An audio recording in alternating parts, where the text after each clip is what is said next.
Tu veux que je pardonne à ce type? Il a tué ma fille. Fais-le souffrir. Qui n'a jamais été contrarié, qui n'a jamais été blessé par un être cher, qui n'a jamais été trahi par un proche. Bien sûr, tout le monde a déjà été contrarié. Et il arrive que lorsque la blessure est trop profonde, on a du mal à pardonner. On se dit hors de question de pardonner. Ce que cette personne m'a fait est inacceptable.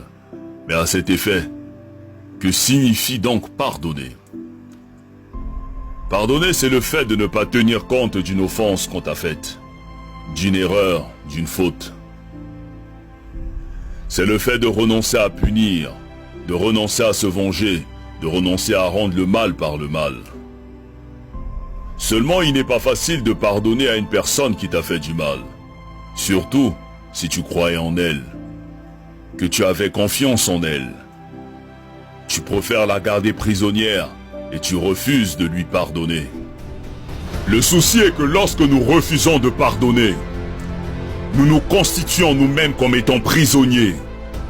Et on commence à développer la haine, à développer l'amertume, à cultiver la jalousie et à cultiver la rancune. Et pourtant tous nous souhaitons que Dieu nous pardonne. Pour nos erreurs, nos offenses, nos imperfections et nos failles. Mais nous refusons de pardonner les fautes des autres, comme si nous n'avons jamais fait du mal à personne, comme si nous étions irréprochables. Qui donc peut oser dire qu'il n'a jamais fait du mal? Qui est parfait? Qui n'a jamais commis d'erreur? Qui n'a jamais fait le moindre mal? On souhaite tous que Dieu nous pardonne pour nos bêtises, mais on refuse de pardonner les fautes des autres, on refuse de leur accorder notre pardon. Et nous sommes toujours les premiers à aller à l'église, à aller à la mosquée, alors que dans nos cœurs nous avons des gens qu'on a constitués comme prisonniers. Mais jusqu'à quand allons-nous porter ces fardeaux? Jusqu'à quand allons-nous refuser de pardonner? Mais qu'est-ce qu'on gagne à détester ceux qui nous ont offensés? Parce que celui qui pardonne est celui qui a décidé d'avancer. Celui qui pardonne est celui qui a décidé de se libérer. Celui qui pardonne a fait le choix de donner un cadeau à quelqu'un même s'il ne le mérite pas. Parce que la rancune est une lourde pierre que celui qui pardonne n'a pas envie de transporter. Quand tu décides de pardonner, tu le fais d'abord pour toi-même.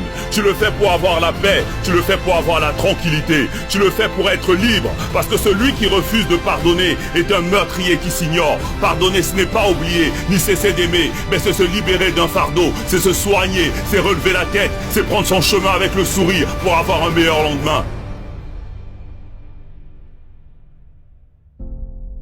Pardonnons à toutes ces personnes qui nous ont blessés.